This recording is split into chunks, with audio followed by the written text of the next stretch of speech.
Jen Jesus. asks your favorite Pop-Tart flavor.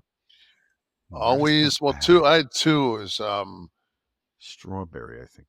mine was the chocolate fudge ones. Always the frosted, the chocolate fudge, but my favorite were the brown sugar cinnamon frosted. Ah, right. I like Those the are just, fruity ones. I liked strawberry. I think it was it strawberry. was always dessert for me. Like I used to when I ate pop, my T and I used to eat the chocolate ones at night with milk. The all-powerful milk.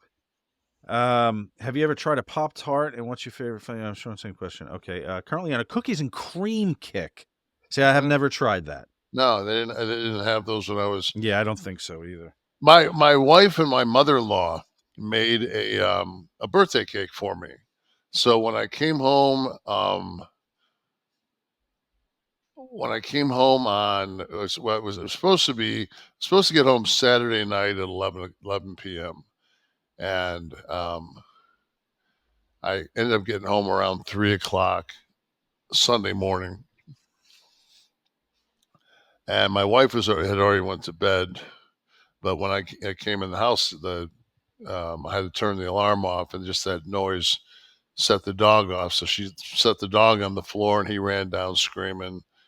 And then when I turned the kitchen light on, I wanted to put my bag on the TV room, and I looked, and on the counter was a cake, and they had um, baked me a German chocolate cake, and that's like my favorite.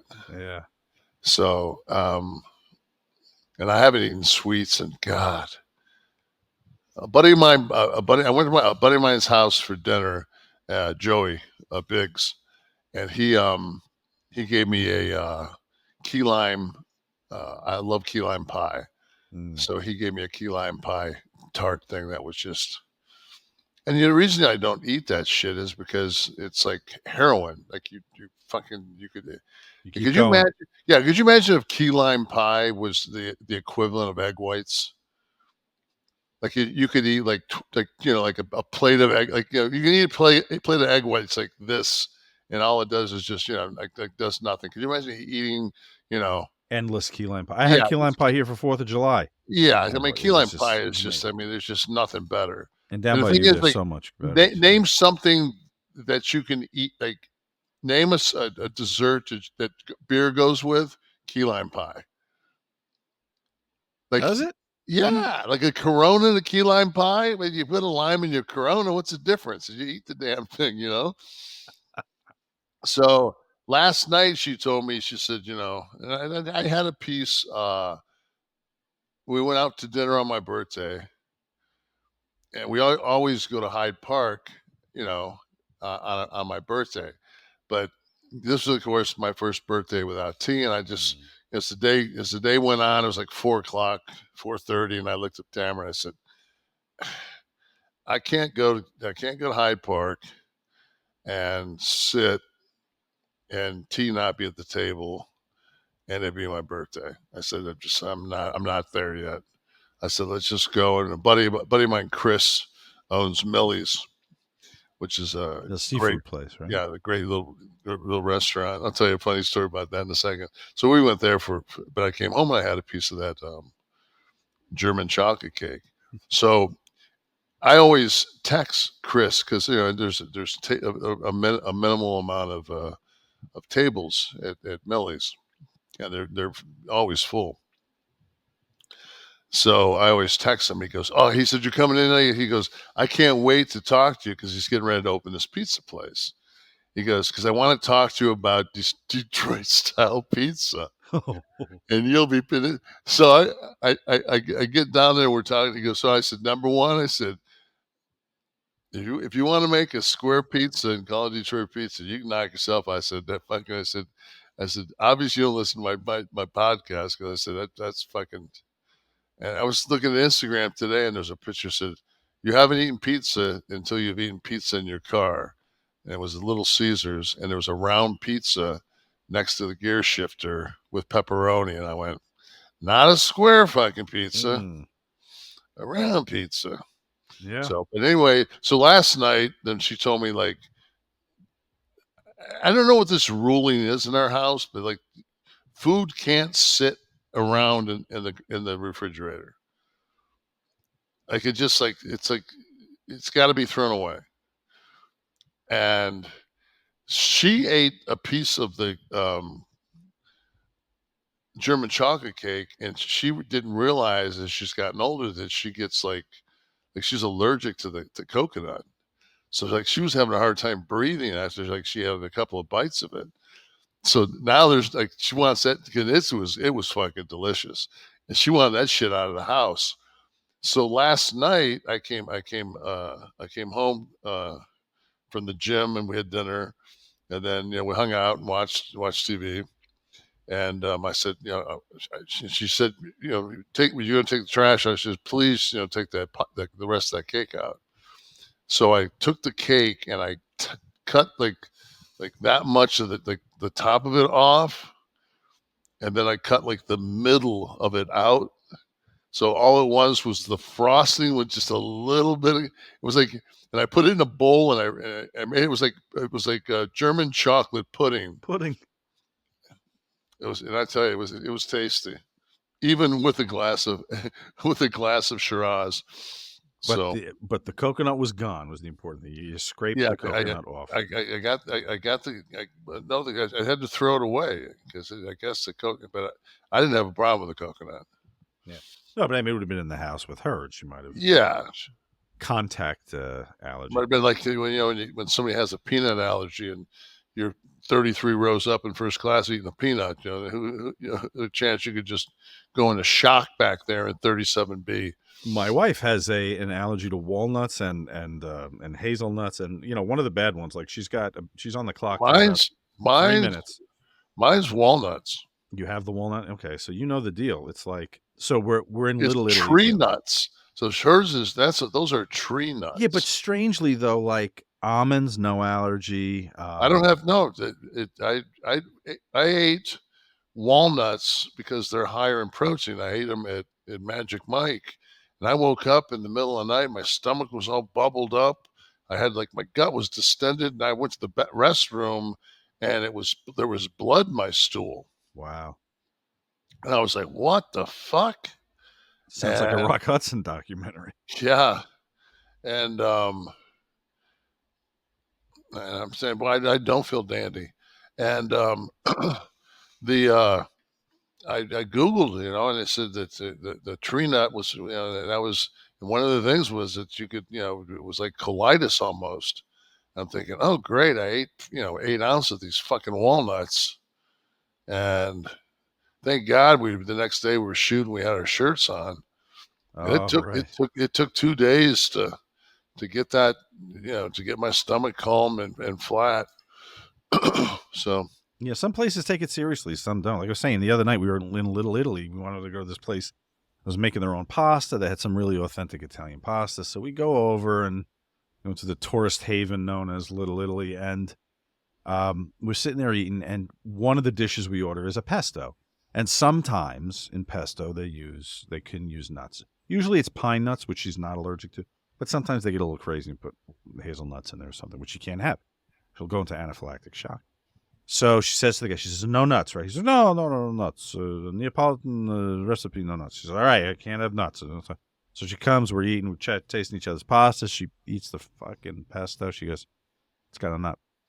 I said, are you kidding me? So I call the waiter, because now I got to find out what kind, because there's some that are worse than others. Like walnuts and hazelnuts are the two bad ones. I called him over. I said, there's a nut. He's like, no nuts. I said, you got to go into the kitchen now. So first she has to talk to the chef. He's like, oh, he's busy. Yeah, obviously every chef is busy, but we got a problem here. I said, you got to find out what kind of nut is in there. He goes and he comes out. He goes, he shaved a little walnut on this one. Thank you very much. So she goes into the bath. She's got to get it up right away. So she goes into the bathroom, makes herself throw up. I run across the street to get her a Benadryl. Turns out we avert disaster, but yeah, got to be careful with that stuff. Mark It's always, Capps, it's always a nice way to, go out and to dinner. And then, beautiful night. Yeah. So we left the restaurant and I said, "What would you like for dinner, honey?" Because it was nothing exactly. left. You get a double quarter pounder with cheese. They covered the whole thing, which was nice. They said, "Don't," the waiter wouldn't Oh even wow, take a tip from me. that was awfully sweet of them. Yeah, I know. After a near death experience, But they did request $250 for the for the anniversary anniversary of, party in the of the back. of the owner's parents next weekend. She could try that every once in a while. If the bill gets a little too crazy, I'm gonna have her just to do the nut thing on the floor. My daughter ordered a goddamn truffle. It was made in a Parmesan wheel, like half dug out, a giant wheel of Parmesan. They throw the pasta. They light some vodka on fire, then they throw it in to melt the cheese. Then they throw the pasta in, and they shave truffle. It was $65 entree she ordered. So, if any night where she's gonna have the allergy, could have been that. It was a good one. Another night that would have come in handy. We were eating at the Flying Fish in Disney on the boardwalk, and it was the day before they opened the NBA experience at Disney. So dining there was Bob Iger and what's his name, Silver, the commissioner of the NBA. Yeah. They were sitting there together, and they were great. They talked to us, and we said hi and all that stuff. I said, Nicole, I wasn't thinking. You should have, because there was a nut incident that night. She didn't eat it, but she told them she had an allergy, but they served her something and she caught a nut in it. I said, Nicole, you could have taken one for the team. Fell right next to Bob Iger's table. Clutch your throat. You could have backed the fucking Brinks truck up to the house. It would have been over. Bob, I told them no nuts. Mark Capps says, what was Bob Nash's 4th of July extravaganza like?